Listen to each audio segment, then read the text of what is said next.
పశ్చిమ Saudi Arabia మ్యాప్ను రాత్రిపూట గమనిస్తే హెజాజ్ పర్వతాల చీకటి మధ్య ఒక సన్నని కాంతిరేఖ కనిపిస్తుంది. అదే హైవే 15. 14 శతాబ్దాలుగా ఇది కేవలం తారు రోడ్డు మాత్రమే కాదు, ఇది హిజ్రా మార్గం. ఇస్లామిక్ ప్రపంచంలోని 2 పవిత్ర నగరాలైన మక్కా మరియు మదీనాలను కలిపే ఆధ్యాత్మిక వారధి ఇది.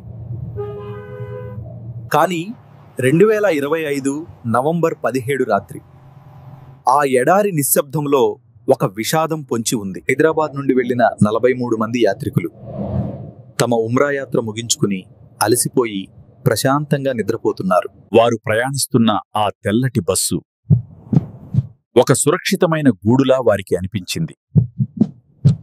కానీ రాత్రి 1:30 అల్ ముఫ్రిహాద్ దగ్గర విధి భారీ యంత్రాల రూపంలో వారిని ఎదుర్కొంది. అసలు ఏం జరిగిందో అర్థం చేసుకోవాలంటే ఎడారి లాజిస్టిక్స్లో ఉన్న ప్రమాదాలను చూడాలి.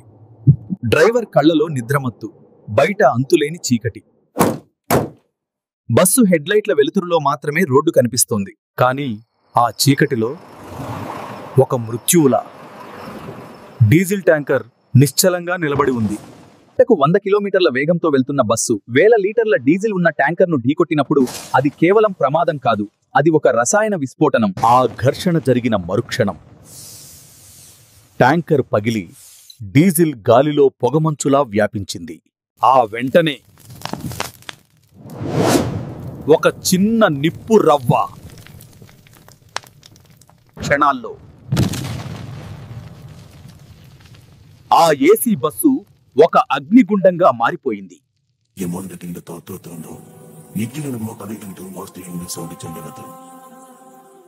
ఎమర్జెన్సీ ద్వారాలు, కిటికీలు అన్నీ ఆ మంటల వేడికి కరిగిపోయాయి. 43 మందిలో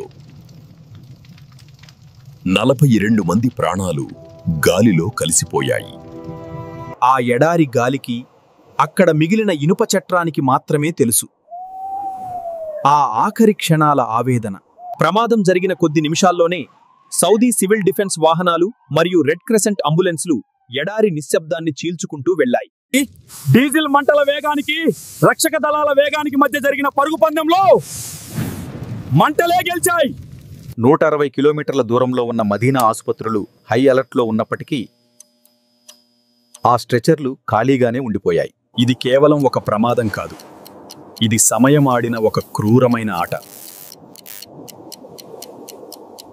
ఆ బస్సులోని ప్రయాణికులు తమ చివరి శ్వాసను ప్రార్థన కోసం కాకుండా ప్రాణభయంతో విడిచిపెట్టాల్సి వచ్చింది. కానీ 42 అనేది కేవలం ఒక సంఖ్య మాత్రమే కాదు.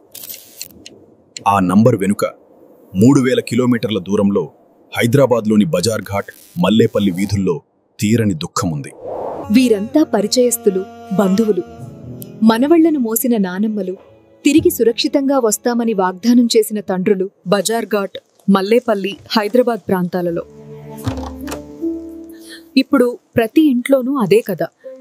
వీరంతా ఒక తరానికి చెందిన తల్లులు, మరో తరానికి చెందిన పిల్లలు ఒకేసారి తుడిచిపెట్టుకుపోయారు. అల్ మక్కా టూర్స్ ఆఫీసు ముందు నిలబడిన బంధువుల కళ్లలో ఆశ లేదు.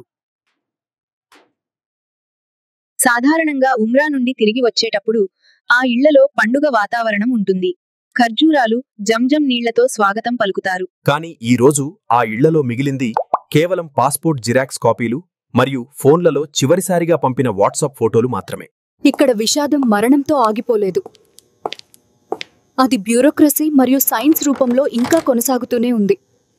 వారు గుర్తుపట్టలేనంతగా కాలిపోయారు. కుటుంబ సభ్యులు కూడా చివరిసారిగా చూసుకునే అవకాశం కూడా లేదు.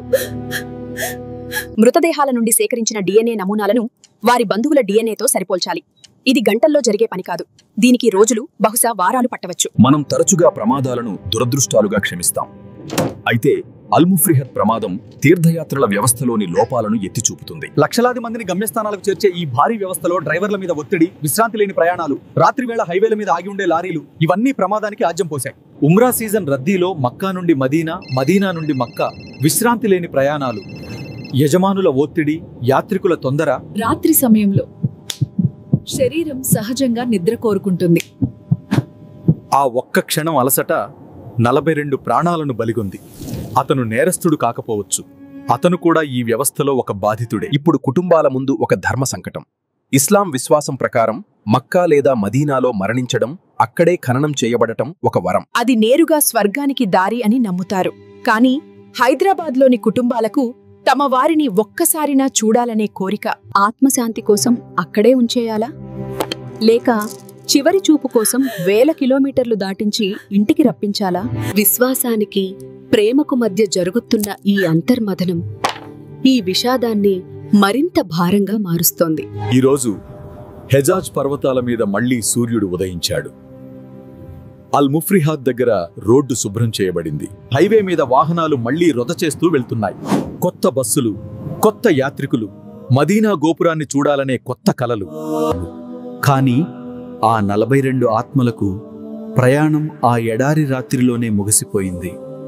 పవిత్రతను వెతుక్కుంటూ వెళ్లినవారు అత్యంత విషాదకరమైన రీతిలో అనంతలోకాలకు చేరారు.